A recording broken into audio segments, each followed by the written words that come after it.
السلام عليكم ورحمة الله وبركاته.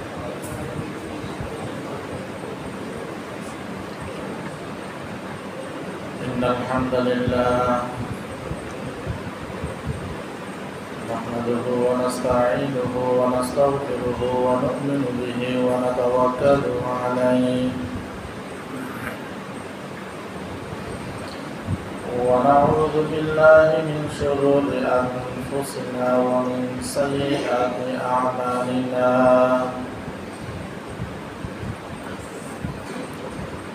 من يهد الله فلا مضل له ومن يضلله فلا هادي له. ونشهد أن لا إله إلا الله وحده لا شريك له.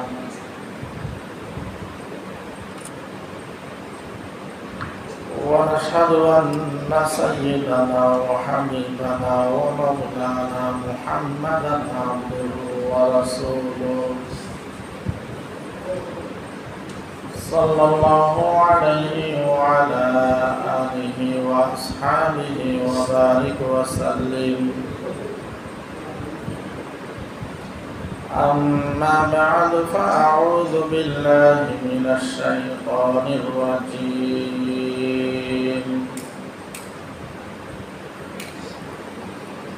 بسم الله الرحمن الرحيم.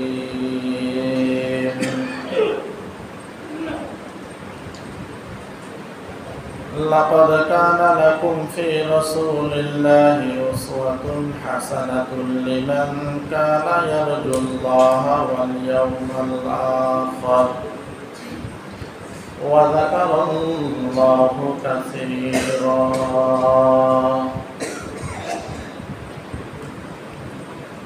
قال النبي صلى الله عليه وسلم: من تشبه بقوم فهو منهم. وقال أنس: خدمت النبي صلى الله عليه وسلم 10 سنين فما قال لي أف ولا لما صنعت ولا ألا صنعت، أو كما قال النبي عليه الصلاة والسلام. درود شريف پڑھیں: اللهم صل على محمد وعلى آل محمد كما صليت على إبراهيم وعلى آل إبراهيم إنك حميد مجيد.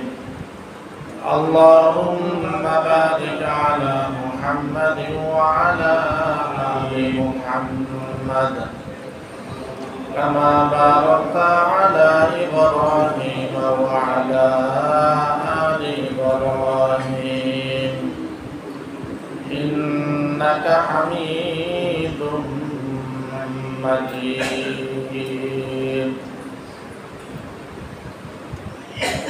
আলহামদুলিল্লাহ, মহান রব্বুল আলামিনের দরবারে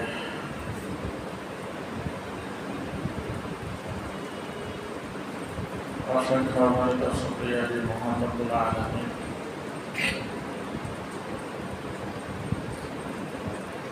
আমাদেরকে পবিত্র রবিউল আউয়াল মাসের 16তম তারিখ তৃতীয়তম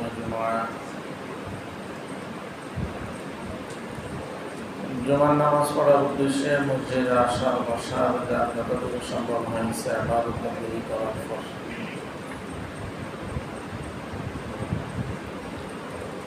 দিনের কিছু কথা বলার নিয়তে, শোনার নিয়তে আল্লাহ রাব্বুল আলামিন একত্রিত হওয়ার তৌফিক দান করেছেন।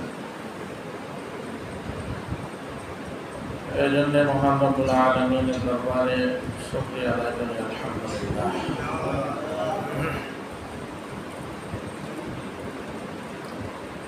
লক্ষ কোটি দরুদ ও সালামের হাদিয়া তাজদারে মদিনা সাইয়্যিদুল মুরসালিন ইমামুল আম্বিয়া খাতামুন নবিয়্যিন রাহমাতুল লিল আলামিন शफीउल मुज़नबीन साहिब कौसर जनाब मुहम्मद रसूलुल्लाह সাল্লাল্লাহু আলাইহি ওয়াসাল্লাম।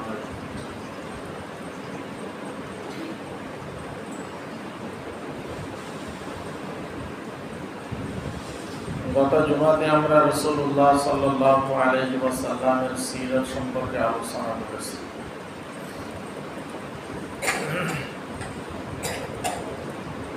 সর্বশেষ আলোচনার বিষয় ছিল যে আমার নবী মুহাম্মদুর রাসূলুল্লাহ সাল্লাল্লাহু আলাইহি ওয়াসাল্লাম জীবনে কখনো মিথ্যে বলেন।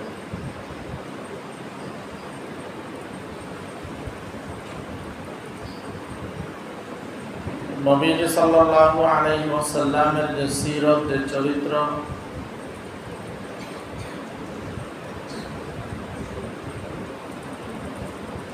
সেটা আমাদের জন্য অনুসরণীয়, অনুকরণীয়।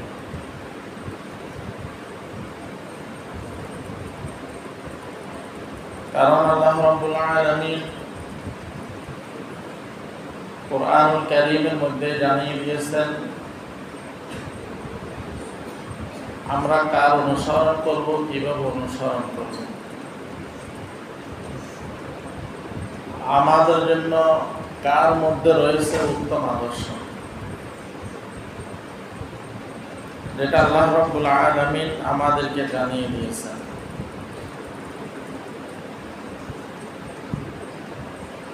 কোরআনের মধ্যে আল্লাহ রাব্বুল আলামিন বলেন, কুল ইন কুনতুম তুহিব্বুনাল্লাহ ফাত্তাবিউনি। যারা আল্লাহকে ভালোবাসে তারা যেন মুহাম্মদুর রাসূলুল্লাহ সাল্লাল্লাহু আলাইহি ওয়াসাল্লামের অনুসরণ করে। আল্লাহ রাব্বুল আলামিন সূরা আহজাবের 21 নম্বর আয়াতের মধ্যে বলেন, লাকাদ কানা লাকুম ফি রাসূলিল্লাহি উসওয়াতুন হাসানাহ।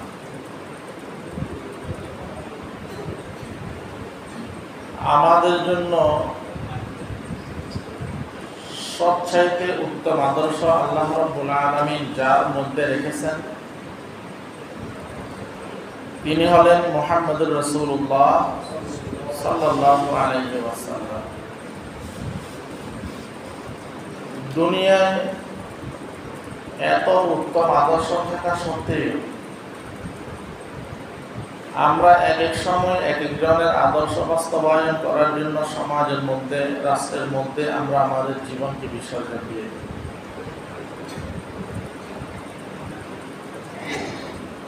আমার আদর্শের মধ্যে ত্রুটি আছে। আমার শৈশবকাল বলেন, কৈশোরকাল বলেন, যৌবনকাল বলেন, আমার চলাফেরা, সিরত সুরতের মধ্যে কি আছে? ত্রুটি আছে, দোষ আছে। আপনি যদি আপনার আদর্শ সমাজের মধ্যে বাস্তবায়ন করতে চান তো আপনার আদর্শের মধ্যে কি আছে? বিভিন্ন ধরনের ত্রুটি আছে। কাজে আমরা যে সমস্ত ব্যক্তিদের আদর্শ বাস্তবায়ন করে শান্তির আশা করতেছি, কিয়ামতের আগ পর্যন্ত এই ধরনের ব্যক্তিদের আদর্শ বাস্তবায়নের মাধ্যমে কখনো শান্তি আসবে না। আদর্শ যদি বাস্তবায়ন করতে চাই, আদর্শ যদি বাস্তবায়ন করার প্রয়োজন হয়, তাহলে এমন একজন ব্যক্তির আদর্শ বাস্তবায়ন করতে হবে যার জন্ম থেকে ইন্তেকাল পর্যন্ত কোনো দোষ নাই, ত্রুটি নাই, একেবারে কলুষ মুক্ত। আর সে কে? তিনি হলেন মুহাম্মদুর রাসূলুল্লাহ সাল্লাল্লাহু আলাইহি ওয়াসাল্লাম, যার ব্যাপারে আল্লাহ রাব্বুল আলামিন কোরআনের মধ্যে বলেছেন, লাকাদ কানা লাকুম ফি রাসূলিল্লাহি উসওয়াতুন হাসানাহ। যে নিশ্চয় নিশ্চয় আমাদেরকে তাকিদ দিয়ে বলতেছেন, নিশ্চয় নিশ্চয় মুহাম্মদুর রাসূলুল্লাহ সাল্লাল্লাহু আলাইহি ওয়াসাল্লামের মধ্যে রয়েছে তোমাদের জন্য উত্তম আদর্শ। যেমন ঘটনা আমরা সকলে জানি, একজন ব্যক্তি বিধর্মী 100 ব্যক্তির জীবনে লিখছেন। একটি বইয়ের মধ্যে 100 ব্যক্তির কি করছেন? জীবনে লিখছেন। এখন 100 জন ব্যক্তির জীবনী লেখার পরে তার নামটা 1 নম্বরে দেয়া যায়। লেখার পরে ওই ব্যক্তি আবার তার লিখিত বিষয়গুলোকে যাচাই বাছাই করতেছে। যাচাই বাছাই করার পরে বিধর্মী হওয়া সত্ত্বেও সে 1 নম্বরে যাকে রেখেছেন তিনি হলেন মুহাম্মদুর রাসূলুল্লাহ সাল্লাল্লাহু আলাইহি ওয়াসাল্লাম। তা আমাদের আদর্শ যদি মানতে হয় মুহাম্মদুর রাসূলুল্লাহ সাল্লাল্লাহু আলাইহি ওয়াসাল্লামকে মানতে হবে। সমাজের মধ্যে, রাষ্ট্রের মধ্যে আদর্শ যদি বাস্তবায়ন করতে হয় তো মুহাম্মদুর রাসূলুল্লাহ সাল্লাল্লাহু আলাইহি ওয়াসাল্লামের আদর্শ বাস্তবায়ন করতে হবে। এইভাবে আমাদের প্রতিটা ক্ষেত্রে, ব্যবসার ক্ষেত্রেও যদি আমরা আদর্শ মানতে হয় তো মুহাম্মদুর রাসূলুল্লাহ সাল্লাল্লাহু আলাইহি ওয়াসাল্লামকে মডেল মানতে হবে। রাজনীতির ক্ষেত্রেও যদি আমরা আদর্শ অনুসরণ করতে হয় তো মুহাম্মদুর রাসূলুল্লাহ সাল্লাল্লাহু আলাইহি ওয়াসাল্লামকে অনুসরণ করতে হবে। বিচারকের ক্ষেত্রে, বিচারের ক্ষেত্রেও যদি আমরা কোনো ব্যক্তিকে অনুসরণ করতে হয় তো তিনি হলেন মুহাম্মদুর রাসূলুল্লাহ সাল্লাল্লাহু আলাইহি ওয়াসাল্লাম। এইভাবে যেই দিকে যাই আমাদের প্রতিটা কাজ, প্রতিটা ক্ষেত্রে আমরা যদি শান্তি চাই, আমরা যদি সুশৃঙ্খল চাই, আমরা যদি দুনিয়াতে শান্তি পরকালে মুক্তি চাই তো ব্যক্তি হিসেবে যাকে অনুসরণ করতে হবে তিনি হলেন মুহাম্মদুর রাসূলুল্লাহ সাল্লাল্লাহু আলাইহি ওয়াসাল্লাম।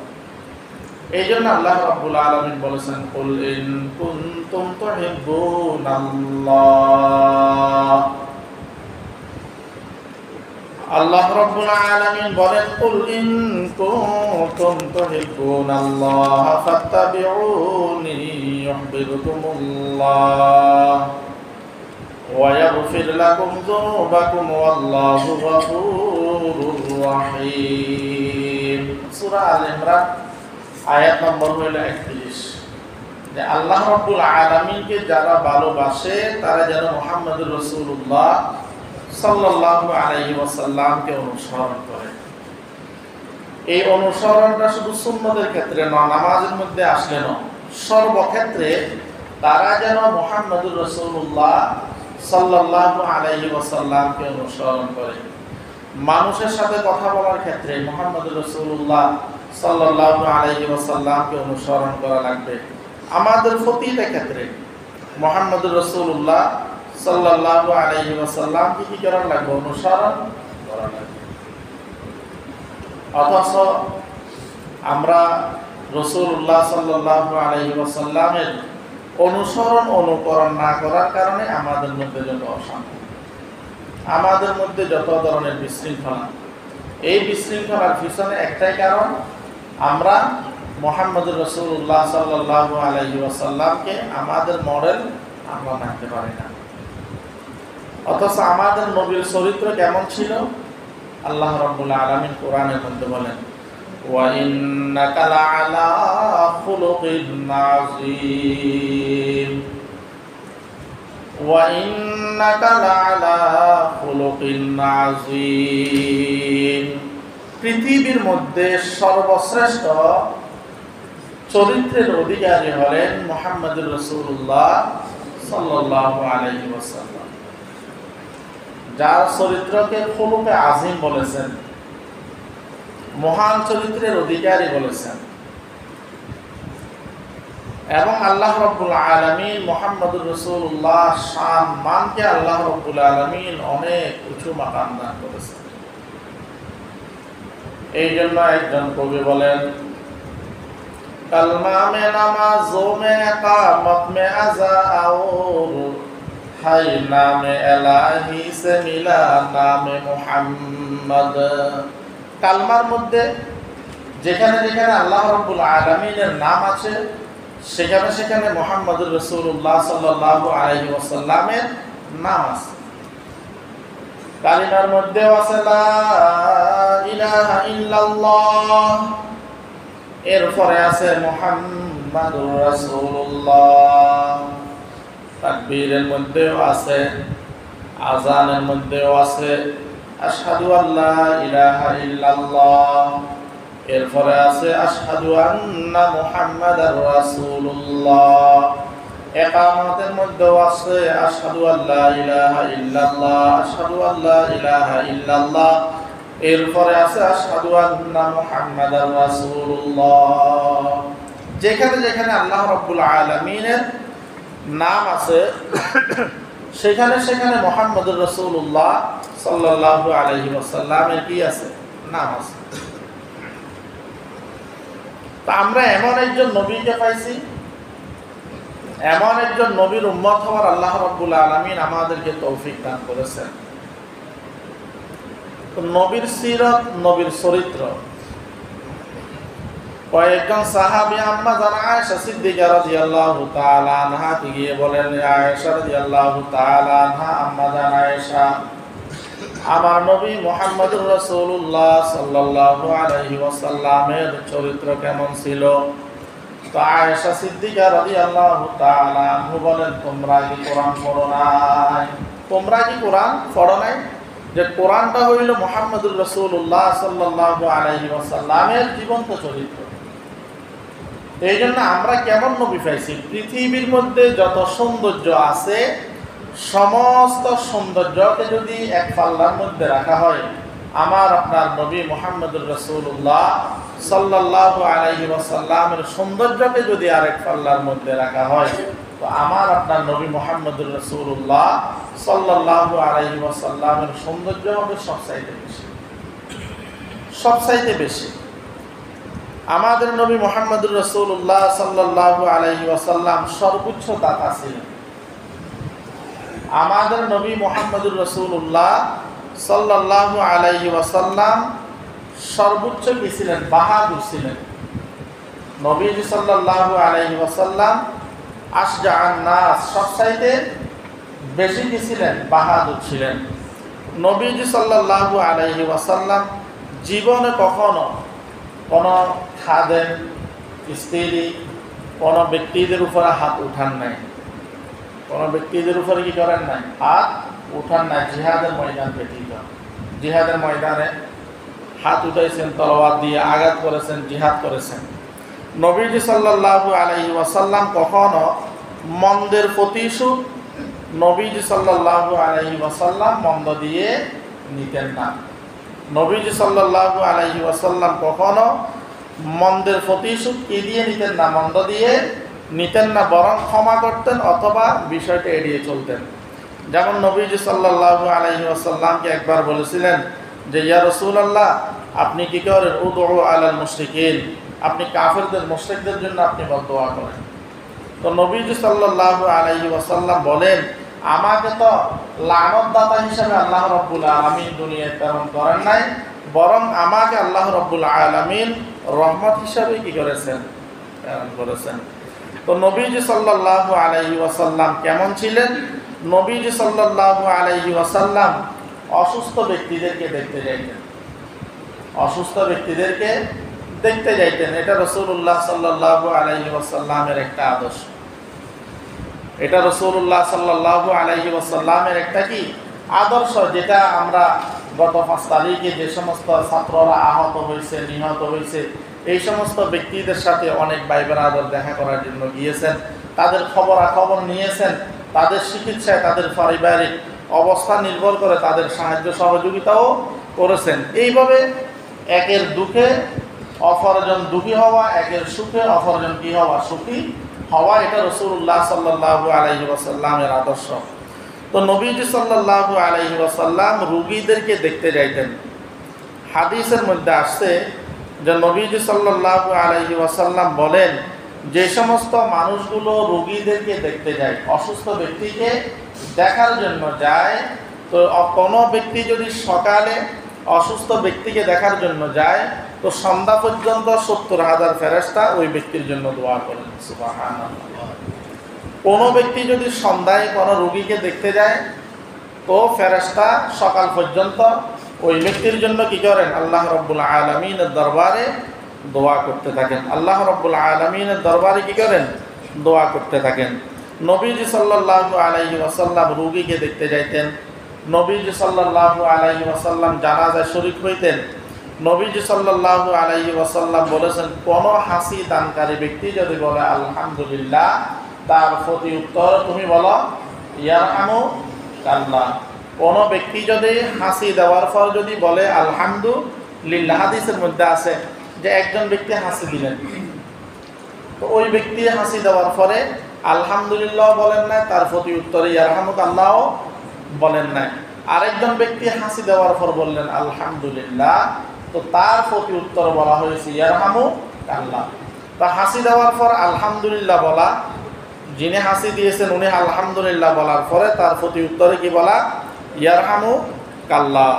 নবীজি সাল্লাল্লাহু আলাইহি ওয়াসাল্লাম বলেন, তোমরা যদি কোনো শপথ করো তাহলে সেটাকে তোমরা কি করো? পরিপূর্ণ করো। নবীজি সাল্লাল্লাহু আলাইহি ওয়াসাল্লাম বলেন, মাজলুমকে সাহায্য করো, মাজলুমকে সাহায্য করো। অন্য আরেকটা হাদিসের মধ্যে আছে জালেমকেও সাহায্য করার জন্য বলেছেন। তো জালেমকে সাহায্য কেমন করা? জালেমকে জুলুম থেকে ফিরানো, এটা হলো তার জন্য সাহায্য।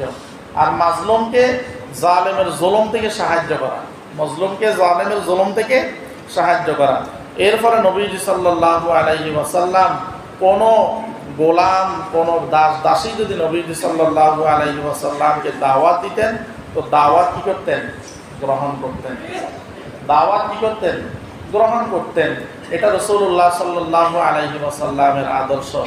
আমরাও অনেক সময় আমাদেরকে অনেক গরিব ভাই বেরাদার দাওয়াত দেয়, অনেক আশা আকাঙ্ক্ষা নিয়ে দাওয়াত দেয়। তো আমরা কি করি?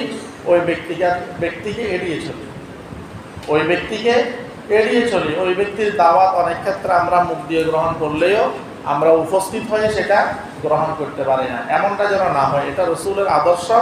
অতএব আমরা যদি নবীজি সাল্লাল্লাহু আলাইহি ওয়াসাল্লামের আদর্শগুলো ব্যক্তিগত জীবন থেকে আন্তর্জাতিক জীবন পর্যন্ত সর্বক্ষেত্রে প্রতিষ্ঠিত করতে পারি, তো আমাদের জন্য শান্তি আসবে। অন্যথায় আমরা হাজারো ব্যক্তিদের আদর্শ সমাজের মধ্যে বাস্তবায়ন করার জন্য চেষ্টা করলেও আমাদের ওই চেষ্টাটা সফল হবে না, বরং বিফল হবে। দুনিয়ার মানুষগুলো দুনিয়ার মধ্যেও কষ্ট করবে, পরকালেও তাদের জন্য কষ্ট অবধারিত হয়ে যাবে। এরপরে নবীজি সাল্লাল্লাহু আলাইহি ওয়াসাল্লাম বলেছেন, তোমরা সালামের ব্যাপক কি করো? প্রচলন করো। সালাম এটা রাসূলুল্লাহ সাল্লাল্লাহু আলাইহি ওয়াসাল্লামের যতগুলো সুন্নত আছে তার মধ্য থেকে একটা গুরুত্বপূর্ণ সুন্নত। কিতাবের মধ্যে আসছে যে তোমরা দৈনিক 3টা সুন্নতের উপর যদি আমল করো, তো দৈনিক অনেকগুলো সুন্নতের উপর আমল হবে। 1 নম্বর, পরিচিত অপরিচিত সবাইকে সালাম দেওয়া। পরিচিত অপরিচিত সবাইকে কি দেওয়া? সালাম দেওয়া। তাহলে আপনি যদি সালাম দেন, দৈনিক 100 জন মানুষের সাথে দেখা হইলে 100 বার সালাম দিলেন, তাহলে 100 বার সুন্নতটা কি হলো? আদায় হলো। 2 নম্বর হলো নবীজি সাল্লাল্লাহু আলাইহি ওয়াসাল্লামের আরেকটা গুরুত্বপূর্ণ সুন্নত হলো, যে কোনো ভালো কাজ শুরু করব বিসমিল্লাহ বলে আমরা কি করব? শুরু করব। 3 নম্বর, নবীজি সাল্লাল্লাহু আলাইহি ওয়াসাল্লাম বলেন, তোমরা যে কোনো ভালো কাজ শুরু করবে তো ডান দিক দিয়ে শুরু করো, ডান দিক থেকে কি করা? শুরু করা।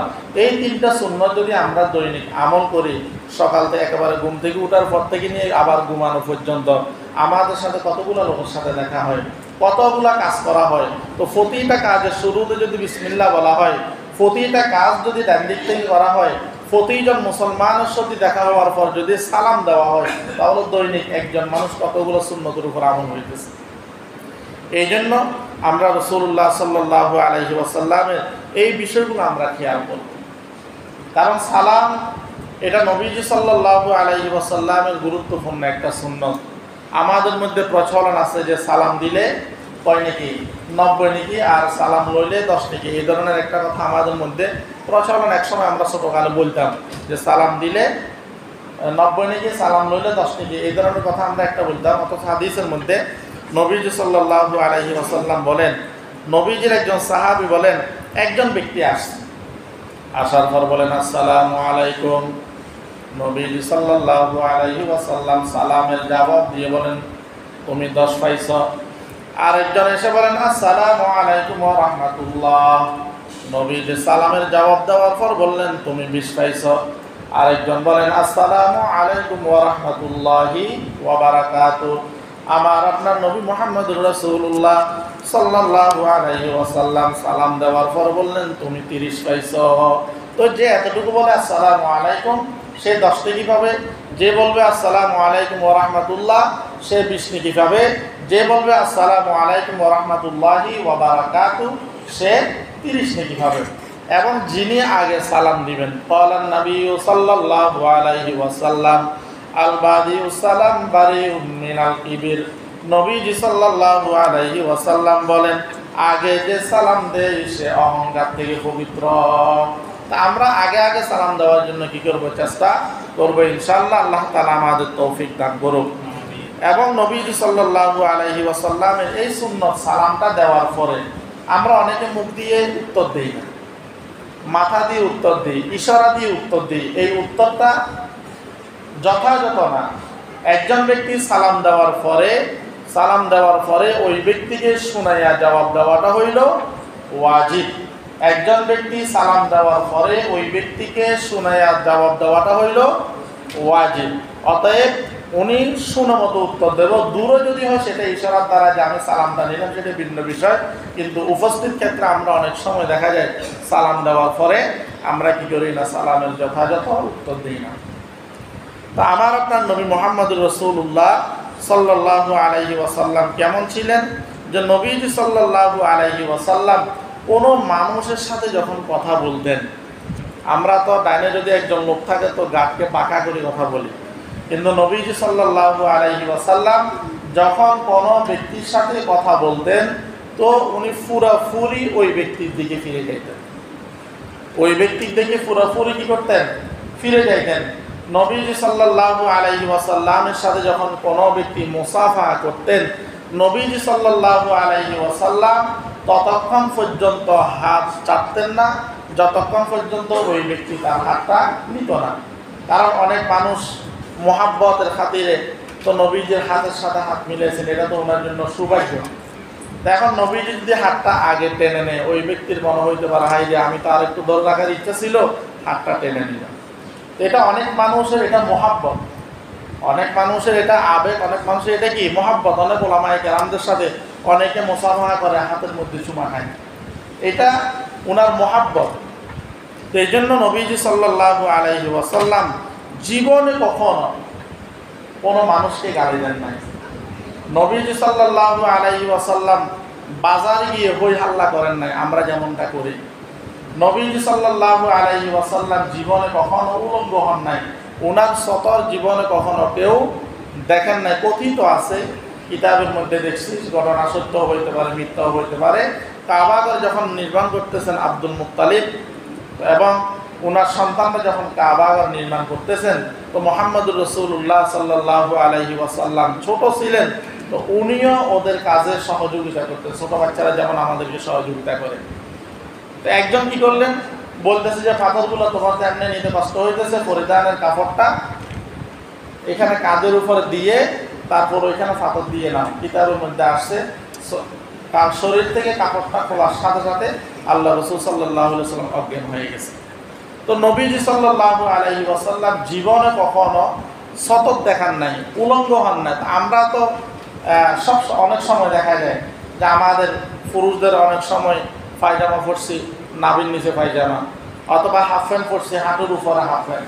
তো এটার দ্বারা যিনি দেখাইতেছেন ওনারও কবিরা গুনাহ হইতেছে, যে দেখতেছেন তারও কি হইতেছে, কবিরা গুনাহ হইতেছে। আমরা মনে করতেছি যে আমি শহরে থাকি, ঢাকায় থাকি, আসছি গ্রামে, একটু বাদ নিয়ে তো চলতে হবে, তো এই জন্য হাফ প্যান্ট একটা করে রাস্তায় হাঁটে, হাফ প্যান্ট একটা করে রাস্তায় কি করে হাঁটে। এগুলো রসুলের আদর্শ না।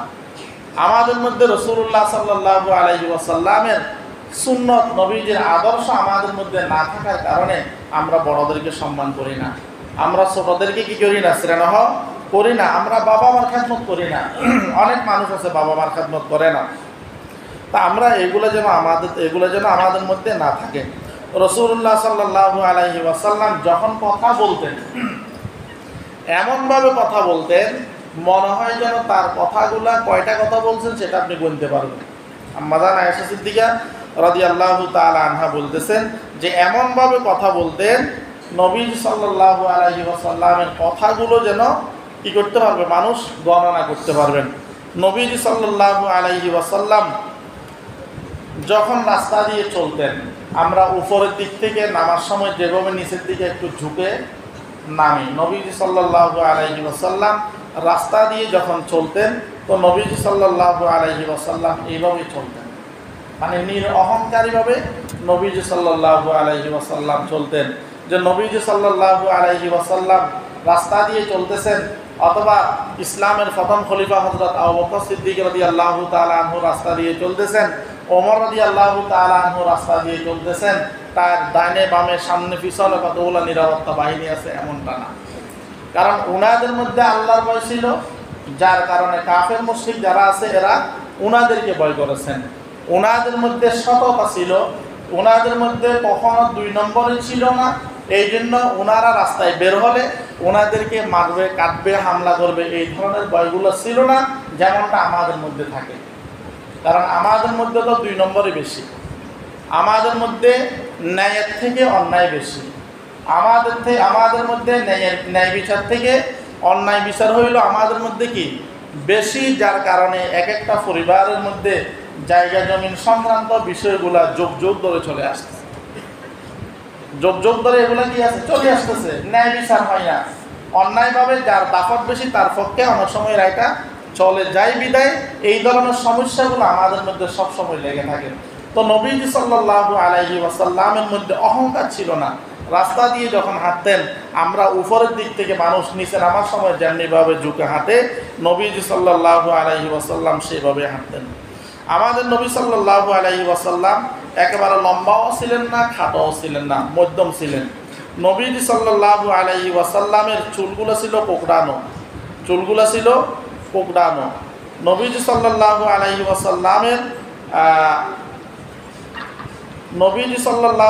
ওয়াসাল্লামের দুই কাঁধের মধ্যখানে একটা সিলমোহর ছিল, যেটাকে বলা হয় মোহরে নবুয়ত, যেটাকে বলা হয় মোহরে নবুয়ত। তো নবীজি সাল্লাল্লাহু আলাইহি ওয়াসাল্লামের আদর্শগুলো যদি আমাদের মধ্যে চলে আসে, আল্লাহ রাব্বুল আলামিন তো বলেছেন আমাদের জন্য উত্তম আদর্শ হইল কার মধ্যে? মুহাম্মদুর রাসূলুল্লাহ সাল্লাল্লাহু আলাইহি ওয়াসাল্লামের মধ্যে। তা আমরা যদি নবীজির আদর্শগুলো আমরা আমাদের ব্যক্তিগত জীবনে নিয়ে আসতে পারি, পারিবারিক জীবনে নিয়ে আসতে পারি, আমরা যদি আমাদের সামাজিক জীবনে রাসূলুল্লাহ সাল্লাল্লাহু আলাইহি ওয়াসাল্লামের আদর্শগুলো যদি নিয়ে আসতে পারি, তো আমার ব্যক্তি জীবনটা সুন্দর হয়ে যাবে, আমার পারিবারিক জীবনটা সুন্দর হয়ে যাবে, আমার সামাজিক জীবনটা সুন্দর হয়ে যাবে, আমার রাষ্ট্রীয় জীবনটাও কি হয়ে যাবে? সুন্দর হয়ে যাবে। এখন আমরা তো এগুলোর মধ্যে নেই, আমরা তো এইগুলোর মধ্যে নেই। এই যে মানুষ অনেক সময় মারে, মানুষ অনেক সময় মরে, এমন একটা জমানা আসবো যে মারতেছে সেও জানবে না আমি তারে কেন মারতেছি, যে মরতেছে সেও জানবে না আমি কেন মরতেছি। এমন একটা অবস্থার মধ্যে আমাদের দিন অতিবাহিত হয়ে যাইতেছে। তা আমাদের মধ্যে নবীজি সাল্লাল্লাহু আলাইহি ওয়াসাল্লামের আদর্শগুলো যদি থাকে এবং ব্যক্তি নির্বাচিত করার ক্ষেত্রে, নির্বাচন করার ক্ষেত্রে, নেতা নির্বাচন করার ক্ষেত্রে আমরা যদি এমন ব্যক্তিদেরকে নির্বাচিত করতে পারি, তো এদের দ্বারাই কখনো চুরি হবে না, এদের দ্বারাই কখনো দুর্নীতি হবে না, এদের দ্বারাই কখনো ডাকাতি হবে না, এদের দ্বারাই কখনো মানুষ জুলুমের শিকার হবে না। তা আমরা বারবার ভুল করি বিদায় আমাদের উপর বারবার অবস্থাটা এমন আসে। এটা আমরা অন্যদের দোষ না দিয়ে আমরা নিজেদেরকে দিই যে আমাদের ভুলের মাসুলটা আমরাই দিই, আমাদের ভুলের মাসুলটা আমরাই কি দিতেছি। এই জন্য আমরা যদি আমাদের প্রত্যেকটা ক্ষেত্রে যদি নবীজি সাল্লাল্লাহু আলাইহি ওয়াসাল্লামের আদর্শগুলো আমরা যদি বাস্তবায়ন করতে পারি, তা আমাদের জীবনটা সুন্দর হয়ে যাবে ইনশাআল্লাহ। সাহাবায়ে কেরাম নবীজি সাল্লাল্লাহু আলাইহি ওয়াসাল্লামের আদর্শগুলো মানছেন, সমাজের মধ্যে বাস্তবায়ন করছেন, যার কারণে সমাজটা কি হয়ে গেছে? সুন্দর হয়ে গেছে। কিতাবের মধ্যে আসছে সম্ভবত হযরত আলী অথবা হযরত ওমর রাদিয়াল্লাহু তাআলা আনহু, যে কোনো একজন খলিফার ঘটনা। উনি গেলেন, একজন লোক গেলেন ওনার সাথে, খলিফার সাথে দেখা করার জন্য। উনি মোমবাতি বা বলেন তৎকালীন সময়ে যেটা আলো জ্বালানোর মাধ্যম ছিল ওইটা জ্বালিয়ে রাষ্ট্রীয় কাজ করতেছে। তা আগন্ত ব্যক্তি ওনাকে বললেন, অনুমতি চাইলেন যে আমি কি আসতে পারি, আপনার সাথে কিছু কথা আছে। তো খলিফা বললেন, কথাটা আমার আপনার মধ্যখানে সীমাবদ্ধ না রাষ্ট্রীয়? বললেন এটা আমার আর আপনার ব্যক্তিগত। তো উনি যে আলোটা জ্বলছিল ওই আলোটাকে কি করছেন? নিভাই দিয়েছেন। যে আলোটা এতক্ষণ জ্বলছিল ওই আলোটা নিভাই দিয়েছেন। তো একজন মেহমান আপনার ঘরের মধ্যে আসার পরে আপনি যদি আলোটা নিভাই দেন, তো বলেন তো মেহমান কি মনে করবে? মেহমান কি মনে করবে? মেহমান মনে করবে যে আমি তো আসলাম, এই লোকটা মনে হয় আমার আসার দ্বারা সন্তুষ্ট হয় নাই, আমার উপর আরো কি হয়ে গেছেন? অসন্তুষ্ট হয়ে গেছেন। থাক, আমি তার ঘরে ঢুকবো না, তার ঘরে আমি নাস্তাও করবো না, আমি চলে যাব। তখন আগন্ত ব্যক্তি খলিফাকে জিজ্ঞাসা করলেন, আপনি তো সুন্দর মেহমানদারি করলেন। বললেন কেন? বললেন আপনি আগুনটা নিভে দিলেন কেন? আমি মেহমান আসলাম আর আপনি আগুনটা নিভে দিলেন। তখন উনি বললেন যে আমি তো আগেই জিজ্ঞাসা করছিলাম যে আমরা যে কথা বলবো এই কথাটা কার, ব্যক্তিগত না রাষ্ট্রীয়? তা আপনি বললেন ব্যক্তিগত, তো আমি রাষ্ট্রীয় সম্পদ ব্যক্তিগত কাজে আমি ব্যয় করতে পারবো না। সুবহানাল্লাহ। আমি রাষ্ট্রীয় সম্পদ, জনগণের সম্পদ আমি ব্যক্তিগত খাতে কি করতে পারি না? ব্যয় করতে পারি না। তো আমরা তো এখন জনগণের সম্পদ আমরা নিজেদের সম্পদ মনে করতেছি। জনগণের সম্পদ আমরা নিজেদের সম্পদ কি মনে করতেছি। জনগণকে আমরা মেরে নিজেদের আমরা দিন বদিন টাকার পাহাড় বানাইতেছি। এই জন্য নবীজির আদর্শের মধ্যে শান্তি, নবীজির আদর্শ যারা মানছেন তারাই সুন্দর রাষ্ট্র উপহার দিতে পারছেন, তাদের জনগণগুলো সুন্দর চলছেন, তাদের ঈমান আমলও সুন্দর ছিল। তা আমরাও যদি সর্বক্ষেত্রে নবীজি সাল্লাল্লাহু আলাইহি ওয়াসাল্লামের আদর্শগুলো যদি বাস্তবায়ন করতে পারি, তা আমাদের ব্যক্তিগত জীবনও কি হয়ে যাবে? সুন্দর হয়ে যাবে। আমাদের সামাজিক জীবন, পারিবারিক জীবনও সুন্দর হয়ে যাবে। সমাজ থেকে আস্তে আস্তে দিন বদিন অন্যায়গুলো ছড়ে যাবে। সমাজের মধ্যে ন্যায় বিচার প্রতিষ্ঠিত হবে। সমাজের মধ্যে দুর্নীতি দিন বদিন বাড়বে না কমবে? কমবে। তো এইভাবে আমরা যদি নবীজি সাল্লাল্লাহু আলাইহি ওয়াসাল্লামের আদর্শগুলো আমরা বাস্তবায়ন করতে চাই, করতে পারি, তাহলে আমাদের প্রত্যেকটা ক্ষেত্র সুন্দর হয়ে যাবে।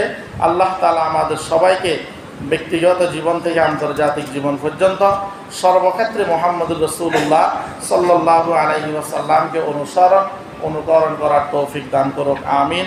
আমরা যারা কবলা জমা করি না তাদের